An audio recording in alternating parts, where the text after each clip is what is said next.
Welcome, everyone. This is Brother Doug with my sister Shoshana, and our brother Dennis is also with us. We are the Wakened by Yahuwah Assembly and Yahuwah Almighty and Yahushua Messiah. So we're going to be doing a study today called What Exactly Are Stars? And it'll be a lot different than what you've been taught in the school system. So anyone that really wants to know the truth about cosmology of the Earth and the cosmology of our world that the Heavenly Father created with His Son Yahushua, this will be an interesting study. So I'm going to have my sister Shoshana read for you our first cross-reference here in Revelations chapter 1, verse 20. Okay, I thought you were going to have a little bit more of an introduction than that, but... Okay, what else would you like to include? I don't know.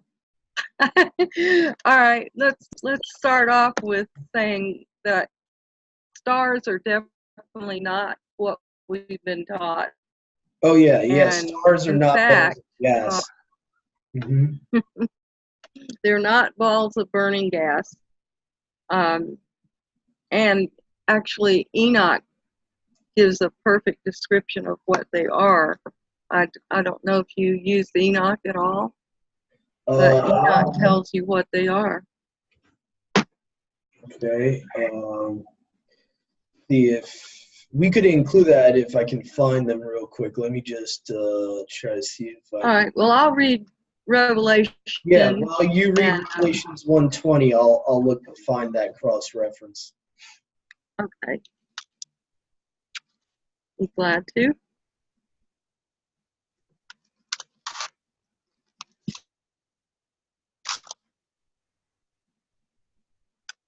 The secret of the 7 stars which you saw in my right hand, and the 7 golden lampstands.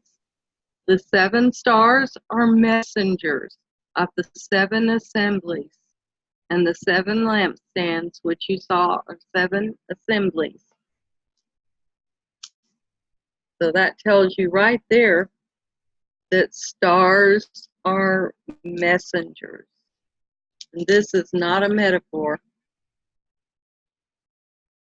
Stars are messengers.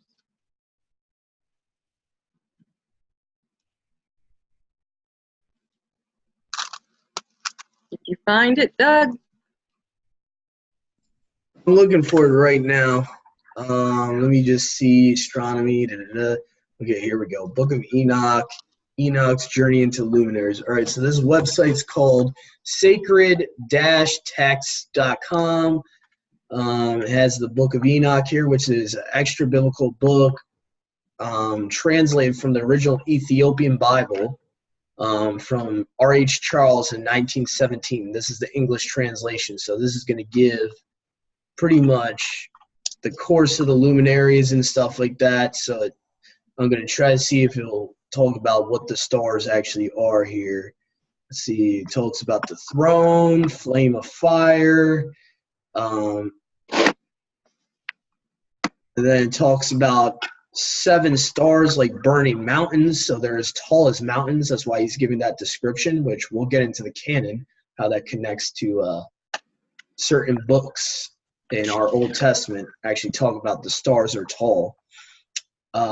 And then it says here, this has became a prison for the stars and the armies of heaven. Again, armies of heaven coupled with, and we're going to go into scriptures actually in the Bible that show Enoch is not contradicting the Bible. The Bible actually says they always couple stars with the armies of heaven. So this is not a foreign concept from the Bible. And the stars which roll over the fire are they that which have transgressed the commandment of Yahuwah in the beginning of their rising, because they did not come forth at their appointed times. He was angry with them and bound them. Okay, so this is where we get the book of Jude, which I might have Shoshana read right now to show you that stars are angels. So basically it's saying that these stars, also known as wandering stars, transgressed the commandment of where they're supposed to be in their orbit in the sky, in the firmament. And Yahuwah reserved them within chains, within Tartarus, which you can find Peter talk about. He calls them angels. And Jude calls them angels in Jude 1:6. So I think I'll have my sister Shoshana actually read from there, since that perfectly connects with this chapter from Enoch. Okay. You want me to read Jude, is what you said? Yeah. Okay. I have Jude, the 6th verse. Mm-hmm. And the messengers who did not keep their own principality, but left their own dwelling, he has kept them in everlasting shackles under darkness for the judgment of the great day. And didn't something in Enoch just say those stars which were imprisoned? Yep, verse 15 of, not too good with Roman numerals here, XVIII. I know the 3 I's are a 3. I know this is a 3. XV, I'm not too sure.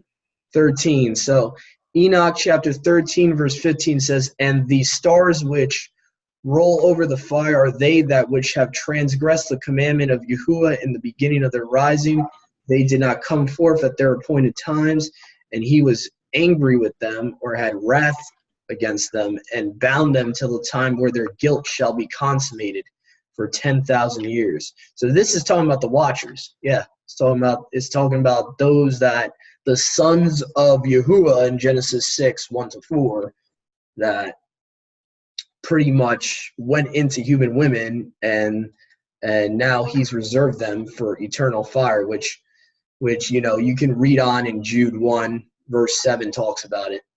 They're reserved for eternal fire. So yeah, Enoch and Jude here are completely agreeing with one another. That's what Shoshana is trying to show. It's like completely the same thing. He's actually pulling from the book of Enoch is what he's doing. For any of those out there. Another verse in Jude I have is verse 13. Wild waves of the sea foaming up their own shame, strange stars for whom blackness of darkness is kept forever. Yep. And other translations will say wandering, same thing. The reason I like the word wanderer is because that's where you actually get what we get planet from. So the Greek word planetes actually means wanderer. So they call the stars in the sky wanderers. And Jude 1:13, along with the context of verse 6, which Shoshana just read from the same chapter, Jude is equating the angels that sinned, which you can also find in 2 Peter, and we'll get to that in a bit. He's equating those angels as the same of the stars that are reserved for the blackness and darkness forever. So, wanderer. Okay, so now we're going to go to a little video clip here of some proof that that wandering stars are basically, that's how you get the word planet in our English from. You notice some of the stars seem to move, so you named them planetes, or wanderer. So basically, he's telling her the ancient Greek language, most likely referring to the Koine Greek language in this video clip. I'll put this in the description for people to look at for their own selves. He's saying that the etymology of that word planet goes back to the Greek, to planetes. It means wanderer. So wandering stars, fallen angels, same thing. That's why Jude is saying these wandering stars are reserved for blackness forever. So he's talking about the same thing he talks about in verse 6 of the same book. He's talking about that these angels, these wandering stars, these fallen angels are reserved for the darkness and blackness forever. And let me see if I'm going to read. 2 Peter is what I have. Yeah. So second, Shoshana, if you don't mind, could read 2 Peter 2 verse 4. Yep, 2 verse 4. For if Yahweh did not spare the messengers who sinned, but sent them to Gehenna or Tartarus, and delivered them into chains of darkness to be kept for judgment. That tells you it's the messengers who are in Tartarus. And did we just hear that stars were in Tartarus? Yeah, according to what you just read in Jude 13, it says that the stars are reserved in the blackness forever, and so blackness is another metaphor for really the pit, Tartarus, and this is the only time. And for people that don't accept Enoch right now as inspired scripture, another thing to ponder is this is the only verse in the canon you will find Tartarus ever mentioned in scripture. It's never mentioned in the Old Testament ever. That word is not even found in the Old Testament. And this is the only place in the whole New Testament is in 2 Peter 2:4. So you got to think about it. Where did he get the word Tartarus? There's only 2 other extra biblical sources that word even exists. It's in the book of Enoch and Greek mythology. Now, if we're going to narrow it down, I would say Peter's not using Greek mythology. So most likely he's pulling from Enoch, realizing these angels that sinned are not the 1/3 the dragon pulled from heaven, which later on happened around the time of Yahusha's birth, which we're going to read Revelations 12 verse 4 later on in the study. He's referring to these stars, these angels, as the watchers of Genesis 6. He is pulling from the book of Enoch and letting you know these guys are kept in Tartarus for the judgment, for their damnation, basically. They're reserved for damnation to go into the lake of fire. And I'd like to mention, too, that the word planet, what was it? The Greek word planetae? Planetae, I think it's pronounced. Planetae. Don't you recognize that kind of? It sounds a lot like planets.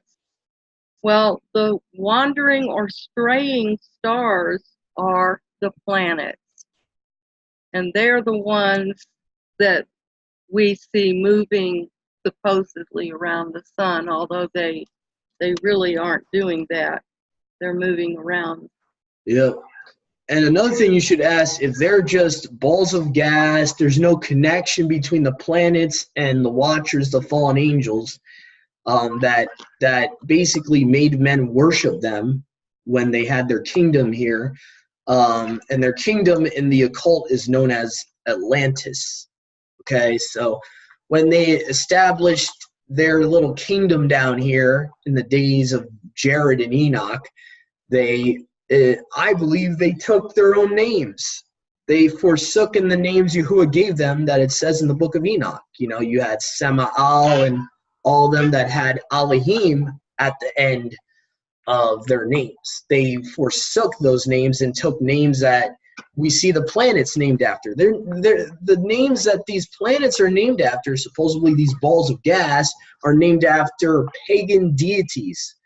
And most of these deities have a connection with Atlantis. Like, what's one? Neptune is known as Poseidon. You have Jupiter, Zeus. A lot of these planets, so-called, go back to Greek mythology and go back to the quote-unquote the gods. You know, the ancient gods that people were forced to worship. You know, Zeus, Poseidon, Artemis, because Venus would have been Artemis, so the planet Venus. A lot of them want to explain how they go back to Atlantis, because people are going to be puzzled. Yeah, so basically Atlantis is this idea. The author of Atlantis is this Greek philosopher named Plato. he wrote a lot of books, and he talks about in Atlantis, how does this connect to the Bible? Because how Atlantis was destroyed, or the fall of Atlantis, is that it was actually sunk in a worldwide flood. The only other story we know about in history of the worldwide flood is the flood of Noah, in the days of Noah. So basically, Plato is writing about the same story that we get in the scriptures, but he's writing it in their point of view, the pagans' point of view, that they had this great technological, earthly kingdom of the fallen angels, Poseidon, Zeus, and all of them.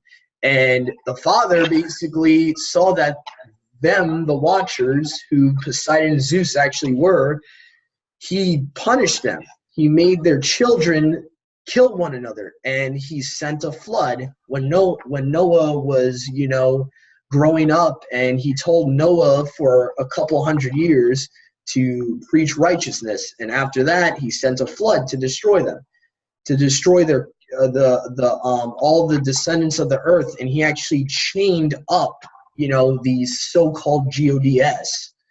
Okay, and he chained them up in Tartarus. That's what 2 Peter 2:4 says. So that's how it connects to Atlantis. Atlantis, for biblical simplicity, Atlantis is equated with the kingdom of the fallen angels in the days of Noah. That's literally what Atlantis was. And according to the Illuminati, they wanted America to be the new Atlantis. So they were trying to trying to get this country ready in the end times to bring back the ancient gods, the ancient deities of antiquity. So, and it should really puzzle you why planets are named after them. If they're just balls of gas, or they're just other worlds that are like the Earth. Why are they named after Roman deities and Greek deities that go back all the way back to the fallen angels? Because you look in Greek mythology, you can identify them as the Watchers. It's not that hard. It's the same story. They come from Mount Olympus, come to Earth, fall in love with human women, yada yada. I don't want to go on a tangent, but it's the same story. It's just flipped upside down.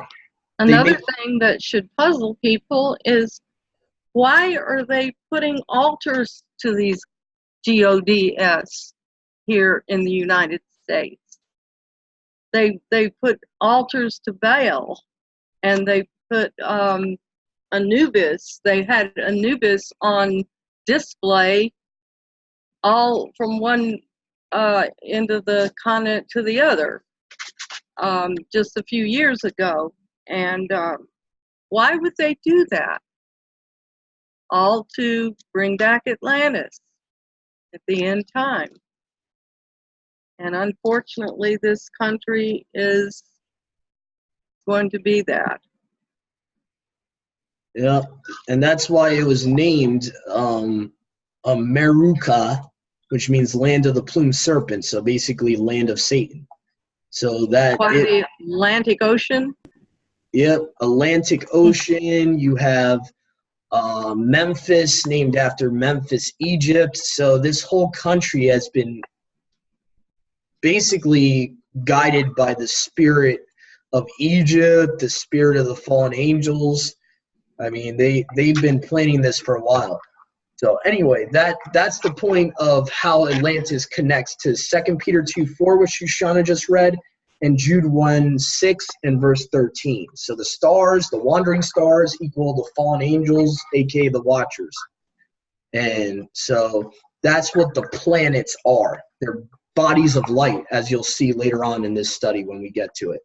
So, and I'm going to be reading now Genesis chapter 1, verse 16. Stars are considered separate luminaries from the sun and the moon. So this is another misconception that is taught in school, that the stars, the moon, and the sun, they're all the same type of, planets or balls of gas. Okay, this is another misconception and a deception that many children have been taught. I was deceived and taught this in school, but you're going to see here that they're a completely different luminaries, separate from the sun and the moon, and that they have their own light. All right, so Genesis chapter 1, verse 16, it says, and Yahuwah made two great lights, only two great lights. So that means the sun and the moon are bigger than the stars, okay? Number one difference right there. And it says the greater light for regulating the day and the lesser light for regulating the night, the stars also. And I know just to address, there is different ways you can interpret the lesser light. It could be the stars and the moon. We're really not going to get into that today, what our beliefs is for whether it's the moon and the star regulating the night, or if it's just the moon by itself. Either way, the sun and the moon are bigger lights than the stars. They're separate from the stars, and the stars are separated from the moon because, according to this verse, it can be interpreted that the moon by itself regulates the night, and the stars were made for a separate reason. Okay, so that's Genesis chapter 1, verse 16. Now I'm going to read Genesis 37, verse 9. And I would ask any of the viewers here, how can a ball of gas physically bow down to a human being? I would like to ask how that is possible. Obviously, it's a rhetorical question because there's no physical way that could happen. But anyway. We're going to go to Genesis chapter 37, verse 9, which says, and he dreamed another dream and related it to his father and to his brother and said, behold, I have dreamed another dream, as it were, the sun and the moon and the 11 stars did me reverence, meaning they did obeisance to him. They bowed down. They served him. Okay, the Masoretic text here would say obeisance to me, meaning they bowed down to him like as if he ruled over them. So this is kind of like a foreshadowing of Yahusha. Yosef was like a type of Yahusha, just like many other prophets and servants of the Father in the Old Testament were to show who Yahusha would be. So it shows that the angels, the stars, are reverencing Yosef, and the stars in heaven actually do worship Yahusha. You can find that in the book of Psalms, but I'm not trying to go on a tangent here. But anyway, the next part, worship Joseph. They don't worship Joseph, but I think the reason he had that dream was that he was being used as like a foreshadowing of Yahusha. He was being used as a type of Yahusha, kind of like David, kind of like the same thing. David is, there's promises to David about being Melchizedek, king of Salem, and all that, like the high priesthood that he never was given. So David was being used as a type of Yahusha, just as Joseph was. He wasn't literally Yahusha. He was being used as a way to foreshadow the coming of Yahusha. And it says, Deuteronomy chapter 4, verse 19 says, okay, they couple stars with the armies of heaven. So that's the next verse we want to go to. It talks about chapter 4, verse 19 here says, all right, unless you lift up thine eyes, meaning your eyes, and you look up to the sky, and having seen the sun, the moon, and the stars, and all the heavenly bodies, so the stars and heavenly bodies are coupled together. And you should go astray and worship them, meaning you shouldn't be doing this, and serve them, which Yahuwah your Elohim has distributed to all the nations under the heaven, meaning all the rest of the peoples, they can worship them, but not you. You're his people. If you believe in the Father and the Son, you're part of his people. You shouldn't be doing what the Gentiles do, basically.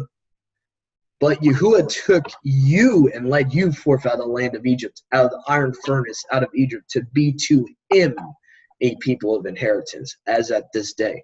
So it shows the difference between Yahuwah's people and the devil's people. Yahuwah's children and the devil's children. The devil's children, they worship the angels, the fallen angels and all that. They worship the heavenly bodies, aka the stars, aka the angels. So that's showing that stars armies of heaven, heavenly bodies are all the same thing. They're angels. Next cross-reference I have is Isaiah 13:10, armies of heaven coupled with stars.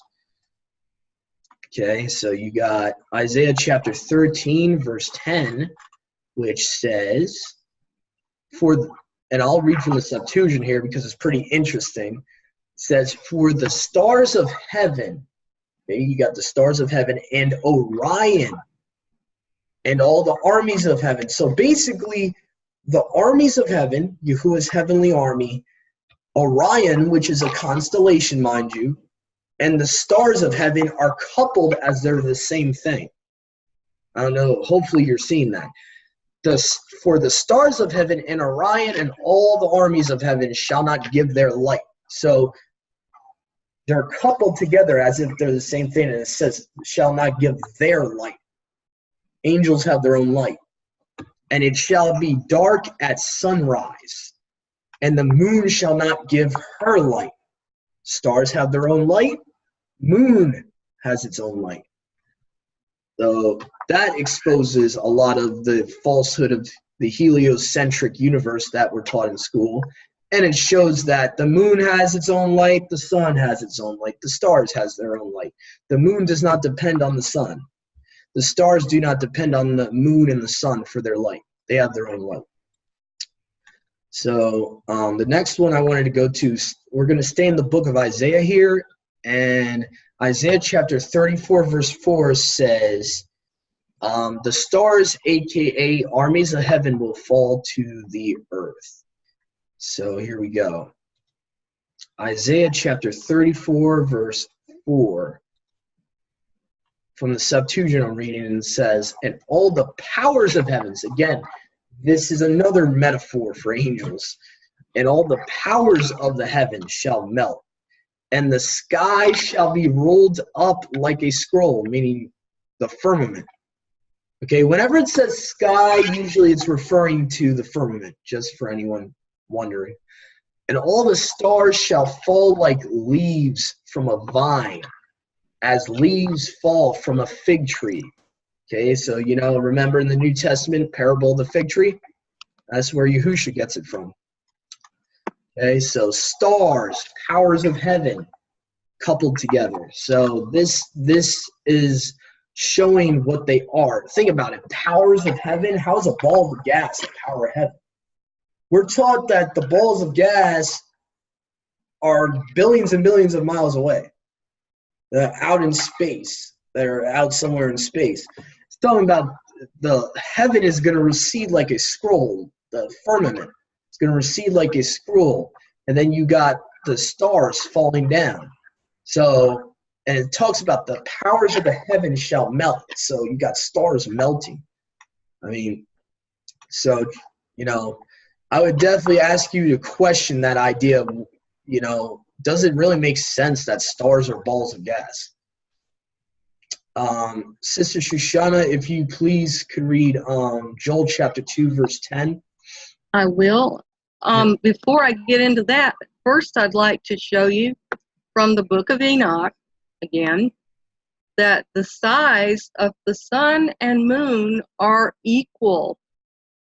We don't have a smaller moon and a larger sun that's 93 million miles away. That's not the way it truly is. Because in Enoch chapter 78, we're looking at verse 3, which says, these are the two great luminaries, the sun and the moon. And it says their circumference is like the circumference of heaven, and the size of their circumference is both alike.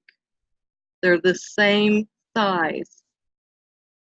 And you can't get the same size if one of them's 93 million miles away and the other's 350,000 miles away. It just will not happen. The truth is they're both within the firmament, the way Yahuwah created them.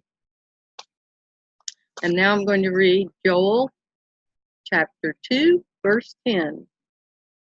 The earth shall tremble before them, the Shemayim shall shake, sun and moon shall be darkened, and the stars will withdraw their brightness.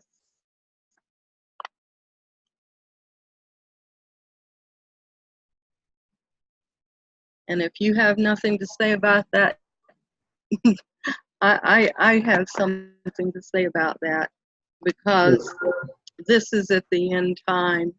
This is when it says the sun and moon will not give their light, and you can find that also in Revelation, where the sun and moon will not give their light. And it says, let's see if I can find that verse. Yeah, I know that in here in Joel, I believe it's talking about the day of Yahuwah, and I think there might be somewhere from Matthew it talks about it too, the sun and moon not giving its light when Yahusha talks about his return. Mm-hmm. I can find that right now while you're looking for Revelations, because I remember Okay. it's in Matthew 24 he talks about it. Yeah. Go ahead. I found Revelation, but it comes Okay. later. Go ahead.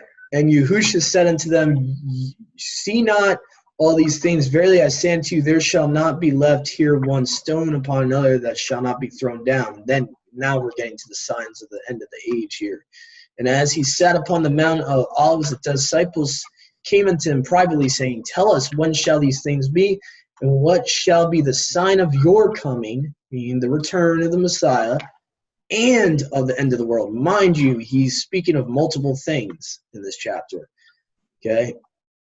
And Yahusha answered and said to them, take heed that no man deceives you, for many shall come in my name, saying, I am the Messiah. So claiming that they are him, or you can take it as they're saying that he is the true Messiah coming in his authority, and they're deceiving many.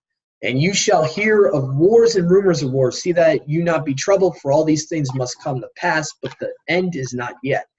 For ethnos shall rise against ethnos, meaning ethnic groups, ethnicities, and kingdom against kingdom, and there shall be famines, pestilences, and earthquakes in diverse places. All these are the beginning of birth pains. Then shall they deliver you up to be afflicted, and shall kill you, and you shall be hated of all nations for my name's sake. And then shall many be offended, and shall betray one another, shall hate one another. Many false prophets shall rise and deceive many, because lawlessness shall abound. Love of many shall wax cold, but he that shall have endured to the end shall be saved. And this glad tidings, Besorah, shall be preached in all the world for a witness to all nations. And this probably here is ethnos, again, all ethnicities. Then shall the end come. So I'm looking for where it starts talking about the day of his return. It's talking about the sun and the moon will withhold Oh, yeah, the here light. we go. Verse 29. My bad, people. Sorry about that.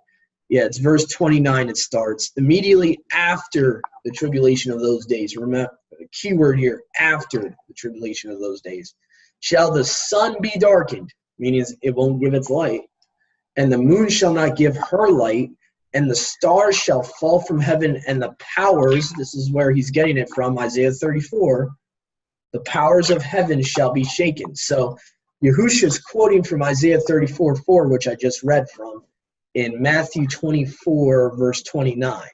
So that's what I wanted to show them. My bad about that. It took me so long to get there. Sorry about that.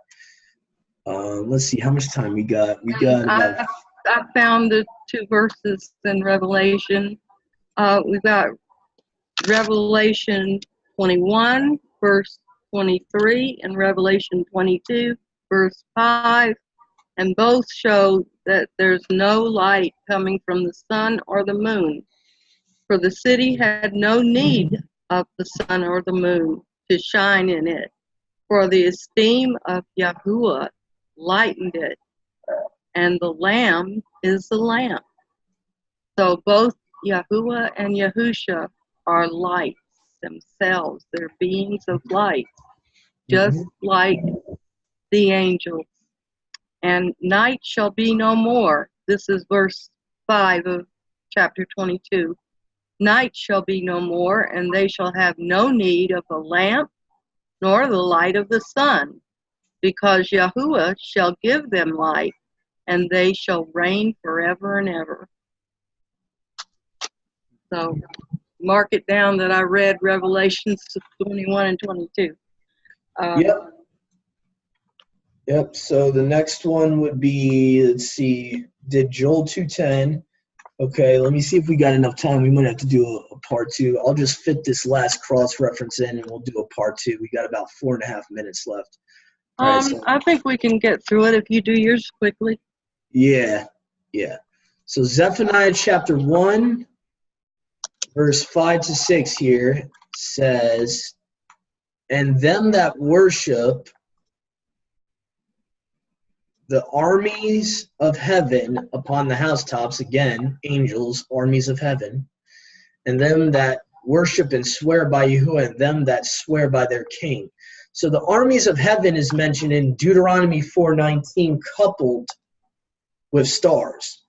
So this is how we know stars are angels. In Zephaniah 1:5, then verse 6, "And them that turn aside from Yahuwah, and them that seek not Yahuwah, and them that cleave not to Yahuwah." So again, it's sin for Yahuwah's people to be worshiping these heavenly bodies. Now, the people that did not choose Yahuwah, Yahuwah allows them to.